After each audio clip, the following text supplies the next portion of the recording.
Hi everyone, it is Tuesday, April 9th, time for another VEDA.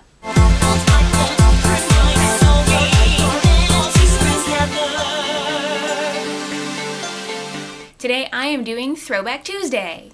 Wait, you're saying Throwback Tuesday is not a thing? I don't care, I do what I want. And in honor of my costume today, I'm wearing my Nightmare Before Christmas shirt because I am talking about my second successful costume, which is Sally from Nightmare Before Christmas. This is a costume that I put together for Halloween, and it was done completely from scratch. I made the basic dress shape out of muslin, and then drew out the patterns and how all the different patches fit together. I cut that up and then used that for the pattern for the actual patched pieces. I tried to match all of the colors and designs and patterns from the movie as closely as I could, and I even drew the pattern on some of those pieces just so I could get it as perfect as I could. And while all those pieces were machine pieced, I did hand sew all of that top stitching on between all of the different patchwork pieces, and that was done using yarn. I think it had a really good effect, but some of those fabrics were a little too tightly woven to comfortably sew through with yarn, so I did a number on my fingers. After the dress was put together, I tea-dyed the whole thing because I really wanted the dark toned-down colors that are from the movie.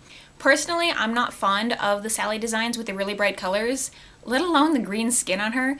I know that that's sort of an official Disney design, but did these people really watch the same movie I did?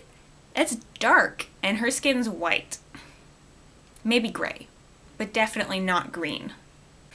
Both the legs and the arms were done with tights, with all of the stitching drawn on top, so I didn't have to use body paint. I still tried to use paint in my fingers because I didn't actually stitch around. I didn't realize that that would actually work when I did my tight gloves, like a lot of people do now.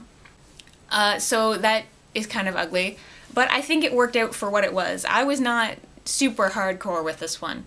It did take me a long time to figure out the makeup for my face though. Because I wasn't using expensive makeup, I did have to experiment with several different methods and several different makeups before I found a look that I was happy with.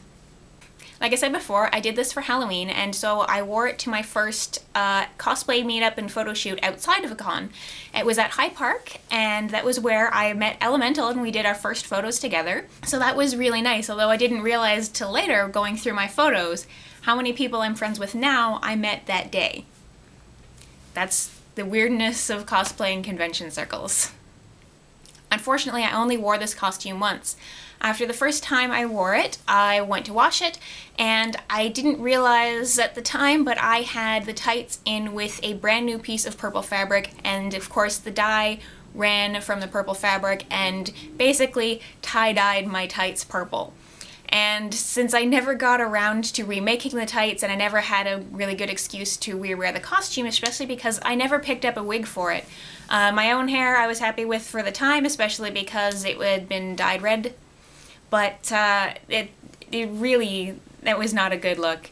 And so, in the end, the costume has been sold. It's no longer in my closet. And the upside, it has been worn to the Disney Halloween events by the girl who bought it, so that's pretty cool. Anyway, that's all for today. I will see you guys tomorrow. Bye-bye.